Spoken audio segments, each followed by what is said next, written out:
37। श्रीमान, इस निर्णय से हमारे दक्षिणवासी मित्र असंतुष्ट नहीं थे। श्री प्रहलाद कृष्ण स्वामी अय्यर, श्री गोपाल स्वामी अयंकर और श्री कृष्णाचारी के लिए 15 साल की अवधि संतोषजनक थी।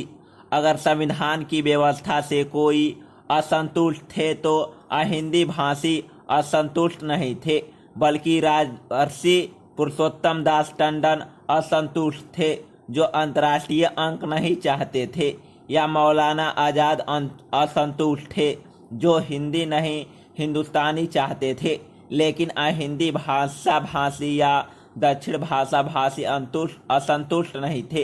राजेंद्र बाबू ने संविधान सभा के अध्यक्ष के रूप में कहा कि भाषा के संबंध में हमने जो निर्णय लिया है वह बड़ा नाजुक निर्णय है। इसे साल के साल, महीने के महीने, हफ्ते के हफ्ते और मिनट के मिनट हमें कार्यान्वित करना होगा। मगर केंद्रीय सरकार समझी थी, या केंद्रीय सरकार में जिनके हाथ में भाषा संबंधी नीति को क्रियान्वित करने का अधिकार था, वह समझते थी कि 14 साल 11 महीने बीतने के बाद फिर परिवर्तन का प्रयत्न किया जाएगा। जब 1965 आया तो देश इस परिणाम पर पहुंचा कि अभी अंग्रेजी को नहीं हटाया जा सकता है और इसलिए अंग्रेजी को आगे भी चलाने की व्यवस्था की जाए। 1963 में कानून बना। नेहरू जी ने जिन आश्वासनों की चर्चा की जाती है वे आश्वासन 1959 में श्री फ्रैंक एंथनी के एक गैर सरकारी प्रस्ताव के उत्तर में बोलते हुए प्रधानमंत्री ने दिए थे।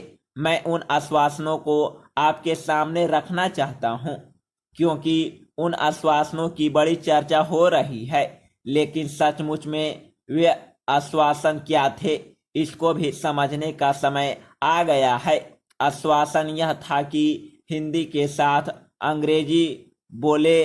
आश्वासन यह नहीं था कि केवल अंग्रेजी चले। क्या आज हिंदी के साथ अंग्रेजी चल रही है?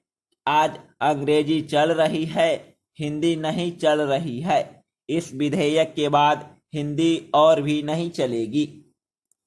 राष्ट्रपति की ओर से हिंदी के प्रयोग के संबंध में कुछ आदेश जारी किए गए थे, जिनमें से एक आदेश यह भी था कि Hindi union public service commission की परीक्षाओं की भाषा होगी। 1965 के बाद यह हो जाना चाहिए था। यह क्यों नहीं हुआ? हिंदी के साथ और भारतीय भाषाएं भी परीक्षा का माध्यम बने, यह हम चाहते हैं और इस तरह की मांग की गई थी। कांग्रेस वर्किंग कमेटी ने भी ऐसा प्रस्ताव पास किया था।